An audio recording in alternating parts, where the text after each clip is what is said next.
friends, it's Victoria Marie with another scrapbook process video, and this layout's called Lovely. And I am scrapbooking that cute little picture of my kiddo. We went to a pumpkin patch recently, and that is her holding up a pumpkin. This is her third pumpkin, so she definitely got spoiled this season. And so what I decided to do is I wanted to make a very simple layout. This layout didn't take me very long to do, about maybe 30 minutes or so. And I really just wanted to focus on using some of the last little bits of the Scraptastic Heart It Races kit.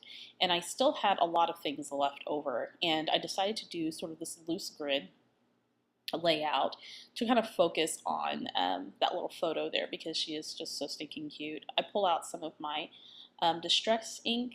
That's Tim Holtz Distress ink and pumice stone. And I'm going to ink up all the elements that are going to go on this page.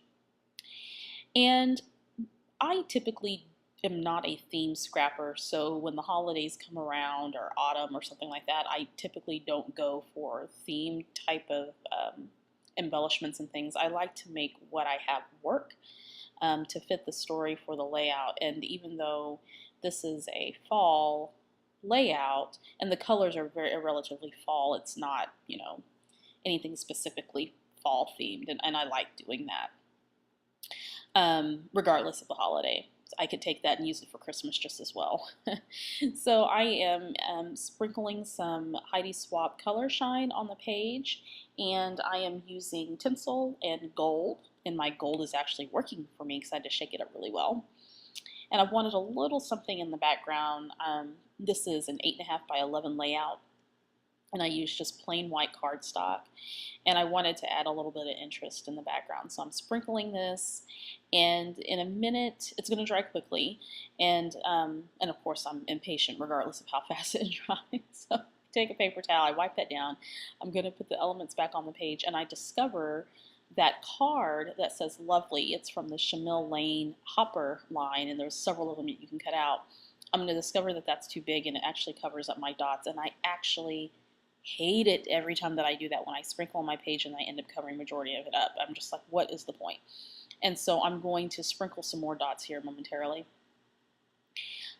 So the die cut frame is from the Scraptastic kit. There's an infrared pack that was in there from Chick and Nitty, called from the Scrumptious line, and then there's a pocketed scrapbook card, the white with yellow trim, from the This Life Noted pocketed scrapbook collection that Scraptastic offers. And I'm going to journal on that. Okay, so I'm moving that card and I'm putting some more tinsel down and hoping that'll show at least at the top of the card. I'm going to blot that a bit. This is not the thickest cardstock, and so it does dry relatively quickly. And then of course I take it off again and I'm like, oh, I need more sprinkles. So I continue the madness with the sprinkles, and I'm going to blot it yet again, because I'm impatient, and then of course I'm going to go ahead and position everything back. On top of the picture is a rub-on that says, "For me, you are perfect," because of course my little one is.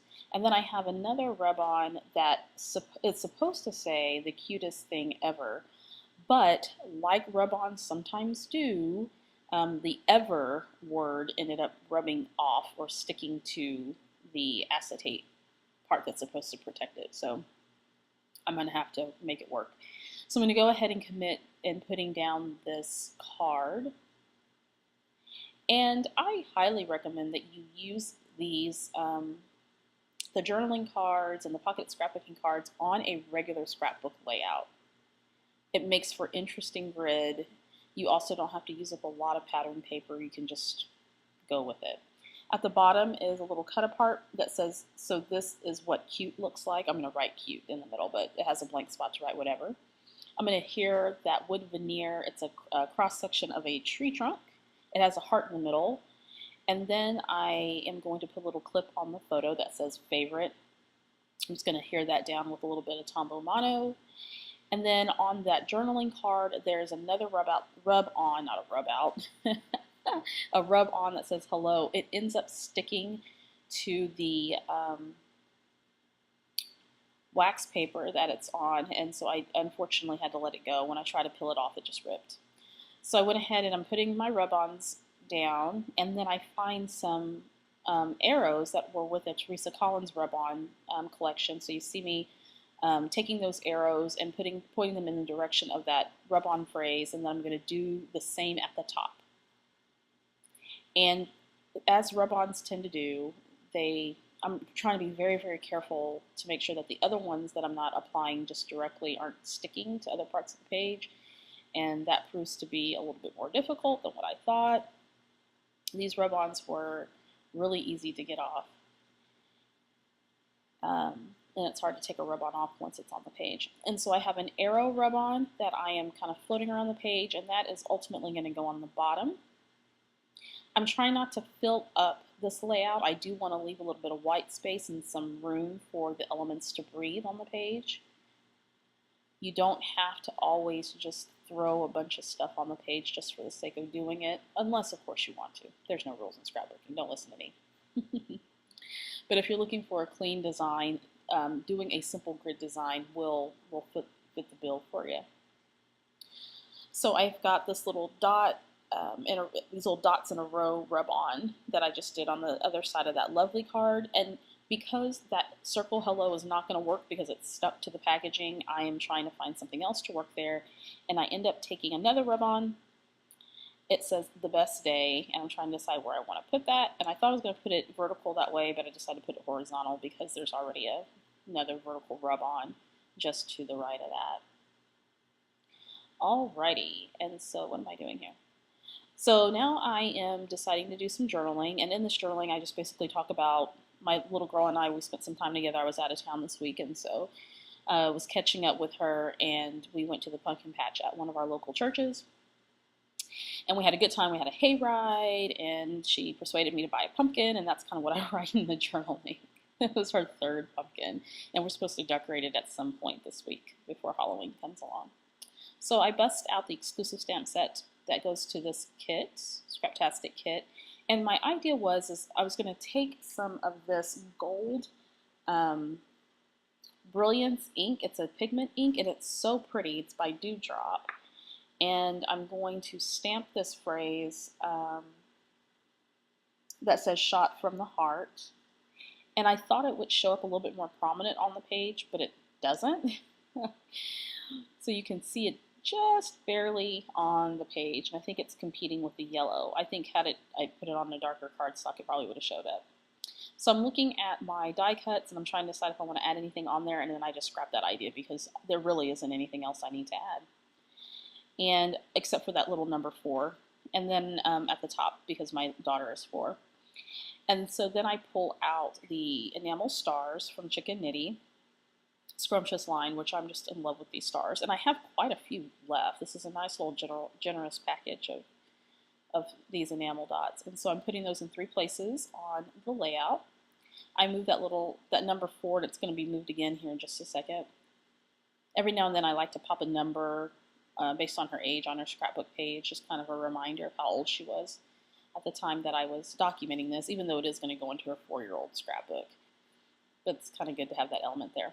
Then I pull out some enamel dots, and I think it's from this particular collection's from My Mind's Eye. And I'm going to move that 4 right there on that little cross section of a tree trunk wood veneer. In the middle of that it has a heart, but I didn't want the heart, so I covered that up with the 4. I'm going to sprinkle some more of those enamel dots around the enamel stars. You guys know my obsession with enamel. It's so awesome. Alright, and so now I'm going to do a little bit of stamping. I'm going to stamp the date on here using a Heidi Swapp Roll-A-Date stamp, which I love, except that the numerals don't come out very well. So I guess I wasn't pressing down hard enough or rolling the stamp. I don't do that. I do that very well. So I end up with numbers that are half stamped and some that are not. Alright, and so I just correct that with one of my Zig Rider pens. I'm going to take my Tim Holtz Tiny Attacher, and I'm going to add I needed a little bit more texture on the page, and so I was going to add a little bit of stapling, and it ran out of staples, so I had to refill it. Now I'm back to stapling. I'm thinking I'm going to staple some other part of that frame, and then I didn't do that because it wouldn't reach. And then I'm going to staple here at the top of that card to add a little bit more interest to the page.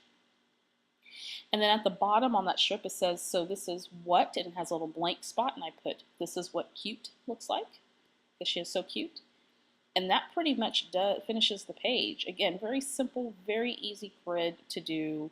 I was looking to do something real creative tonight. I didn't have a whole lot of time, and I think this did the trick. All right, pictures are coming up. Thanks so much, and I'll see you guys later.